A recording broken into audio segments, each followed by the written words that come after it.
Good morning. Vandaag lezen we de geschichte Daut Mell Ruud, genomen uit Psalm 66, versen 16 durch 20. Is papa al thuis? Vroeg Karl teierlich einmalig. Amtje Hendricks van dat Hortwurststuur op een dorp ziek nu een arbeider ten beim Stuur uitvegen en reinmerken voor eine Stunde oder so jeder dag naar de school.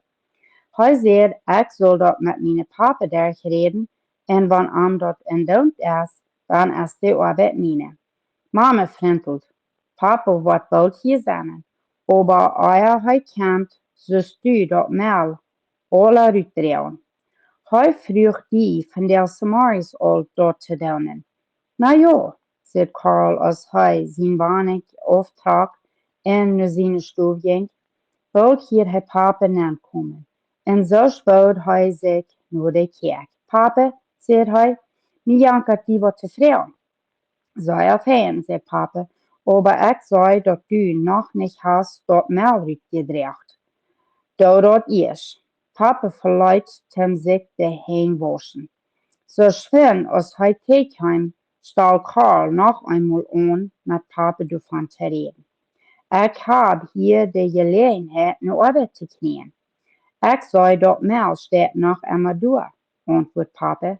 Ik weet, ik wil voets gaan, aber papa kijkt een beetje kruis. Du hast al veel tijd gehad, zei hij als hij zich doelzat om zijn post lezen. Kan we daar niet over reden? Schlam Karl.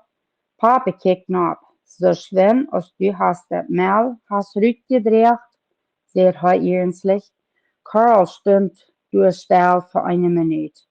Dan spoot hij zich naar de arbeid en riem dat Mell op. Zo, mij dat leid dat ik dat niet euer opriemt, zei hij als hij de arbeid fertig had. Papa vriendelt en hark als Karl hem vertelt van de arbeidgelegenheid. Verehrte Familie und auch Luther den Ofen, vroeg Papa als Jason wird Psalm 66 op Lüdes lesen. Als hij met fertig weer, kijkt Karl zijn Papa schaftig aan. Ik weet wat du meinst, wanneer dat zegt dat Gott ons nicht hören wird, wann wir sind en onze Horten haben. Dat is krak so als du Deutsch, Papa. Du hörst nicht nur mich, aber ich habe das Mell rückgedreht. Und Gott wird nicht nur uns horchen, was wir haben dort den Sinn Mell in uns Leben abgeriemt. Papa freut sich. Du bist reich, mein Sohn, sagt er. Dort ist die wichtige Lektion für uns zu lernen.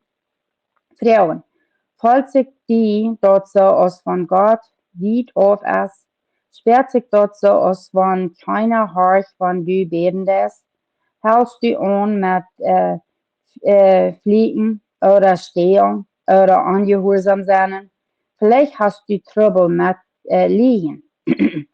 Wenn sich dort so fällt, dass Gott nicht nur uns die Gebete horchen wird, dann ist dort so wichtig, dass wir uns Gott erst selbst unser Segen tun und sicher merken, dass du keine verstärkende Sinn ist. Vielleicht sagt Gott, riem dort mal ab, und dann wird horchen. Was immer dort ist, riem dort ab. Wir können nicht glauben, dass Gott wird nur uns horchen, wenn wir mutwillens in Sinn leben. Zum Utwendig lernen, Psalm 66, Vers 18. Wenn ich mit Gerechtigkeit im Hort anging, würde der Herr nicht nur mir gehorcht haben.